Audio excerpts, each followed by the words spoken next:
विधानसभा रे लेफ्टआउट चाषी समस्या उठाइले बरगड़ विधायक। बुधवार दिबा 11 घंटा समय बरगड़ बीजेपी पक्षरु सूचना दिया जाइछि। बरगड़ जिल्ला रे 4700 जन चाषी पंजीकृत बाद पड़िथिबा बेले मुख्यमंत्री पाखकु जाई एही समस्या जणाइथिले बरगड़ विधायक। तेबे 3500 जन चाषी पुणी पंजीकरण करा जाइथिबा बेले वर्तमान 1100 चाषी पंजीकरण होई नथिबारु तांको समस्या उपरे ध्यान देवा पई मंत्री को अनुरोध करथिले एवं जो अधिकारी अवहेलारू पंजीकरण वंचित होइतिले चाषी सही अधिकारी उपरे कार्यानुष्ठान ग्रहण पई दाबी करा जाइछि।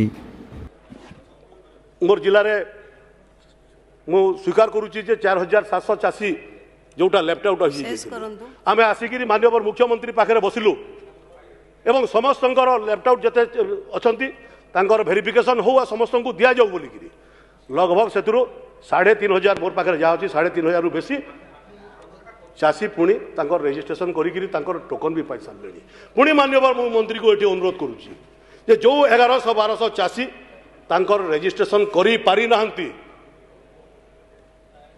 सबू चाषी मान धान रेजिस्ट्रेशन करा जाऊ जो मैंने प्रकृत में चाषी एवं जार पाई से रेजिस्ट्रेशन करी पारिले नहीं से सोसाइटी रो सेक्रेटरी हो किंबा प्रेसिडेंट हो ये रेजिस्ट्रेशन न करे देवार भी बहुत लोक हाथ अच्छी तांकर प्रति भी दृढ़ कार्यानुष्ठान ग्रहण करा जाऊ एवं जो माने ये चाषी मान को शोषण करुचंती तांकर विरुद्ध रे कार्यानुष्ठान ग्रहण करंतु बोलिकी मो माननीय मंत्री को मोर अनुरोध करी मोर वक्तव्य शेष करुच्ची। एवं ट्रेन रे जड़े युवक आत्महत्या करिवार एक वीडियो सामना को आसीछि। बुधवार दिबा 11 घंटा समय रे वीडियो भाइराल हेबारे लागिछि। एक फाटकरे गेट पड़िथिला एवं आत्महत्या करिबा उद्देश्य रे ट्रेन आसीबार समय को अपेक्षा करिथिले युवक जनक। ट्रेन टी फाटक निकट को आसीबा पूर्वरु ट्रेन रो साइरन बाजिथिला। तेबे हठात पूर्वरु जगिथिबा युवक जनक ट्रेन सम्मुख को चली आसी हाथ जोड़ी नमस्कार करी छिड़ा होइतिले। तेबे सांगे सांगे 2 सेकेंड मध्य ट्रेन टी युवकों को धक्का देथिला। तेबे उक्त युवकों गोड़ कटि जाइतिबा बेले स्थानीय लोके उद्धार करी बुर्ला बड़ मेडिकल को चिकित्सा पई पठाइतिले। बरगड़ जिला बरपाली जगन्नाथनगर रेल फाटकरे एही घटना घटितिबा बेले आत्महत्या उद्यम करुतबा उक्त व्यक्ति जनक रेमता ग्रामर ललित देवता बोली जना पड़िछि। तेबे केउ कारणरू युवक जनक एपरि आत्महत्या उद्यम करितिले ताहार कारण ए जाए जना पड़ी नाही। ऑनलाइन रेजिस्ट्रेशन पई चाषी हंतसंत। धीरे धीरे बरगड़ जिल्लार चाषी धान बिक्रीर समस्या बढ़िबारे लागिछि। एने मंडी रे बुधवार मध्याह्न 1 घंटा समय प्रतिक्रिया रखिछंती चाषी। गत खरीफ धान चाषी बिक्री करि पारु नाहंती। एपटे रबी धान चाष आरंभ हो जाइतिबा बेले चाषीर धान बिक्री पई सरकार पैक सोसाइटी मानंकरे धान बिक्री पई ऑनलाइन रेजिस्ट्रेशन गतकाली ठारु आरंभ हो जाइछि। हेले बरगड़ जिला भेड़ेन ब्लॉक सोहराटिकरा मंडीर चाषी माने ऑनलाइन आवेदन करि पारु नाहंती। फलरे सोहराटिकरा मंडीरू रेमंडा सोसाइटी को शह शह चाषी आसी हैरान रे पड़ी चाषीर मनरे असंतोष देखा जाइछि। तेबे यार समाधान पई चाषी अनुरोध करिसंती। रेमंडा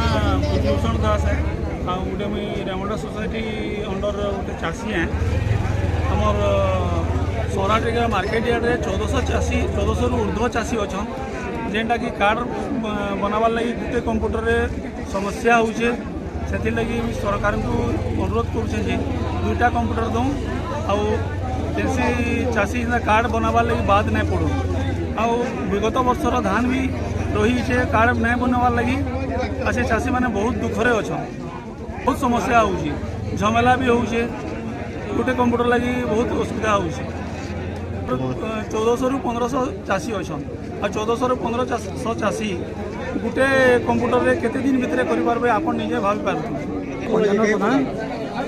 रेमंडा सोसाइटी तरफ सोहरा टिकरा पंचायत रो गोटे चाषी है आमर कार्डटा वर्तमान सोहरा टिकरा मार्केट रे होजे सोसाइटी अनुरोध क्रमे सोहरा टिकरा मार्केट रे होजे। वर्तमान सरकार तो 10 तारीख रु 25 तारीख तो रेजिस्ट्रेशन करवा लगी चाषी मान को कहीछन। तो वर्तमान आमर एरिया रे 1400 रु ऊर्ध्व चाषी अच्छन आर गोटे कंप्यूटर जेहेतु देछन सेतु 15 दिन भितर करवार लगी संभव नए। विगत ऋतु भी आम तारमंडा पंचायत 200 रु 300 चाषी बाद पड़ी जाते जेनटा कि वर्तमान भी धान बिकी नहीं पार्बार तेल ताकर मंडी रे धान पड़ी जेते तो बर्तमान भी से समस्या ना हो से लगे आम सोसाइटी रे जाइछु और सोसाइटी प्रेसिडेंट सेक्रेटरी को अनुरोध करूँ जे आमर अंचल के कम से कम 2 ରୁ 3टा कंप्यूटर दिया जाऊ जेनटा कि धान रजिस्ट्रेशन करवार लगे संभव हवा ना फिर बहुत चाषी बात पड़ जाए ये लगे आम आज सोसाइटी नहीं जाइछु। बर्तमान तो 2 दिन सरी गलान 10 तारीख ରୁ 25 तारीख तो सरकार तारीख देछन बोले 2 दिन गला सत्वे भी आमर केनसी चाषी रोटा रजिस्ट्रेशन नुए है आज जगह बर्तमान कंप्यूटर गुटे जाइए से लगे आम गुटे कहीं पठे बोलिक सोसाइटी निके आवेदन कर 2-3टा पठ बोली। संयुक्त कृषक संगठन तरफ पंजीकरण बाद पड़ा चाषी माने 3 दिन हेब जिल्लापाल ऑफिस सम्मुख में धान पकाई धारणार बसी। बुधवार अपराह्न 4 घंटा समय एने चाषी नेता रमेश महापात्र जिल्लापाल कार्यालय सम्मुख में निज प्रतिक्रिया रखिंट। गत नवेम्बर मास 28 तारिख धान किणा बिका प्रक्रिया आरंभ होइतिबा बेले आज पर्यंत अनेक चाषी पंजीकरण होई न पारी धान बिक्री होई नाही, जहाकु नै आज 3 दिन धरी धारणा देइछंती चाषी। धारणा स्थल रे चाषी रमेश महापात्र, कलाकार देहरी, बिजू साहू, झसकेतन साहू, जादव साहू, दीपक बढ़ई, पूर्ण साहू, आम आदमी पार्टीर शाहरुख लोधिया, ओडिशा राज्य कृषक संगठन अताविदार टिकेलाल मिश्र, सुभाष विश्वाल एवं बारपहाड़ कृषक संगठन ईशांत भोई, रोहित खमारी जोग देथिले। हेड तो आज्ञा बहुत चिंतार विषय है जिते कष्ट उपार्जित धान सरकार के घिनबे बोलिक बड़े आशा नहीं करी बहुत खर्चा करके चाषी मैंने चाष करते रजिस्ट्रेशन नहीं पारी आंदोलन है पर अताबिरा विधायक आसिक समस्त धान घिनमा बोलिक से प्रतिश्रुति देले किंतु किसी चाषी टोकन आसला किसी चाषी टोकन ना आला बाध्य होकर आम आंदोलन करूँ खरीफ सीजन सब धान जदि बिक्री हेता ताहले आमर आवश्यकता मेंटे पारतु बोलिक किंतु सरकार फिर रबी सीजन धान रजिस्ट्रेशन आरंभ कले न आज 2 दिन बीती गलान मात्र 15 दिन समय दि जाइए 15 दिन भितर फिर रजिस्ट्रेशन हो ना पारे रबी सीजन भी धान बिक्री नहीं करूँ मोटामोटी जदि देखमा चाषी मान अवस्था भारी दयनीय भितर गति करुचे।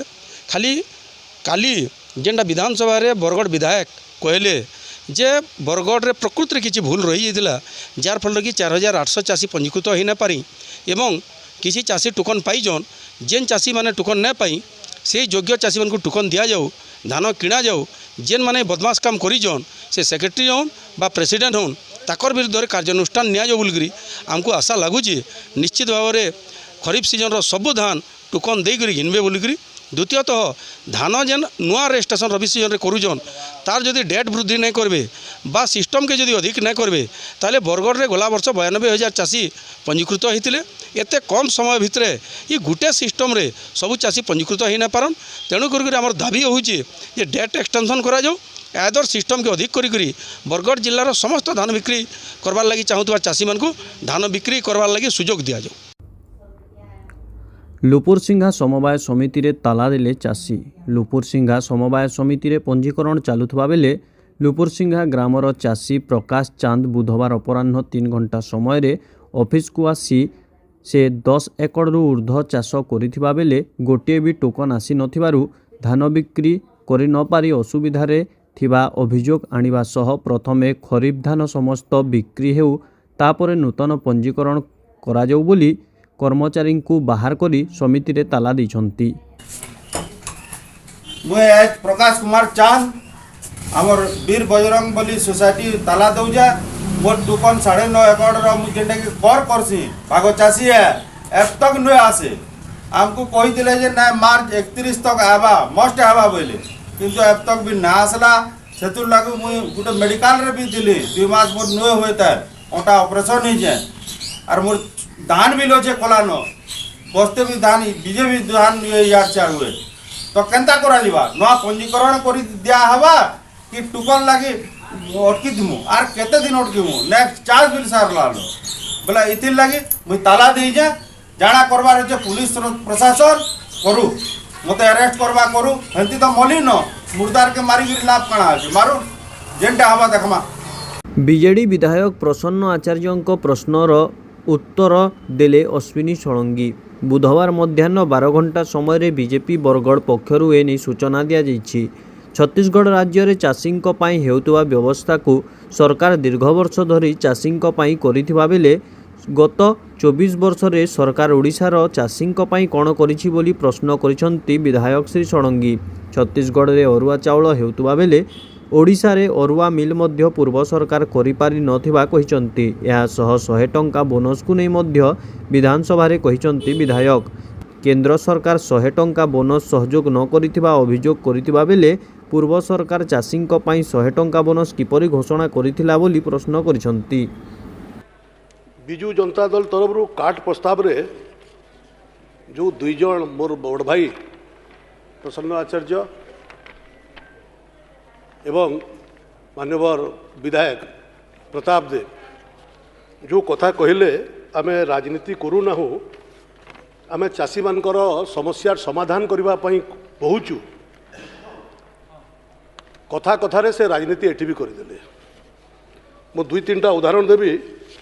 बड़ भाई एवं छत्तीसगढ़ कथा कहते ये छत्तीसगढ़ सरकार जो तार मंडीर कथा कहते से केमती धान किणुची से कौन आज प्रथम रे आरंभ करिछि कि लंबा समय है ये सिस्टमटा चली चली आसुची। जेते बेले माने सरकार रे थिले सेते बेले छत्तीसगढ़ सिस्टमटा को कहीं फॉलो कले नहीं। जदि से हिसाब रे मंडीर डेभलप करि थांते गोडाउन रो व्यवस्था करि थांते ताहले निश्चित भाव रे आज आमको सहज होई थांता। कहले जे से अधिका चाउल बिक्री कर दउची तार चाउल समस्ते नहीं जाउचंती तार को चाउल अरुआ चाउल आपण तो अरुआ मिल भी आज करि पारलेनी। 24 वर्ष भीतर केतेटा अरुआ प्लांट कले आपण थरे चिंता करंतु। सेतरे कहबे जे आमे राजनीति करूनु। आपण एबे कहले जे 100 टंकार जोटा पूर्वतन मुख्यमंत्री घोषणा करते बोनस घोषणा करना किसी समय आगु प्रताप भाई कहले जे सेटा आमे डिस्कलर पाई घोषणा करथिलु। बड़ भाई प्रसन्न आचार्य एवं कहले जे केंद्र मना करदेला। से दिन राजा भाई भी कहते केंद्र मना करदेला। जदि केंद्र मना कर देइथिला तो पूर्वतन मुख्यमंत्री से सहेला मीटिंग रे केमती गिरी घोषणा करथिले किए तांकु से चिट्टा देदेला। आइदर तांकर अध्ययन न थिबो जदि अध्ययन न थाइकिरी घोषणा भी करदेले छत्तीसगढ़ रे भी लंबा समय है 300 टंका तापर 400 टंका चाषी मान को बोनस दिया जाउतला। एवं जो टाइम रे अर्थमंत्री थिले स्वर्गत अरुण जेटली से समय मना कराला किंतु मना करा गला पर 3 वर्ष खंडे रहिला सेटा तापर पुणी कांग्रेस सरकार आसला छत्तीसगढ़ रे से तो पुणी 600 टंका देला। आउ जेते बेले आमर सरकार एबे आसिला से जो 3 वर्ष देई नथिला सबु बोनस एका संगे आमर सरकार आसिला परे देला। इटा होची चाषी मानकर प्रति कमिटमेंट। सार कलाबजारी को नहीं एक्शन मोड रे कृषि विभाग चढ़ा दर रे सार बिक्री करुवा समय वीडियो भाइराल परे बरगढ़ उमाशंकर शुक्ला भेड़ेन सहराटिक्रार साईराम फर्टिलाइजर और पेस्टिसाइड सह 4 जनक उपरे निया जाइछि कड़ा कार्यानुष्ठान। एमानंक लाइसेंस को सस्पेंड करा जाइछि। बुधवार संध्या 5 घंटा समय रे एने सूचना देला जिला कृषि विभाग। सेहीपरि जिल्लार विभिन्न ब्लॉक रे थिबा 10 जन डीलरक लाइसेंस बातिल होइछि और अन्य 132 जन को कारण दर्शाओ नोटिस जारी करिछि कृषि विभाग।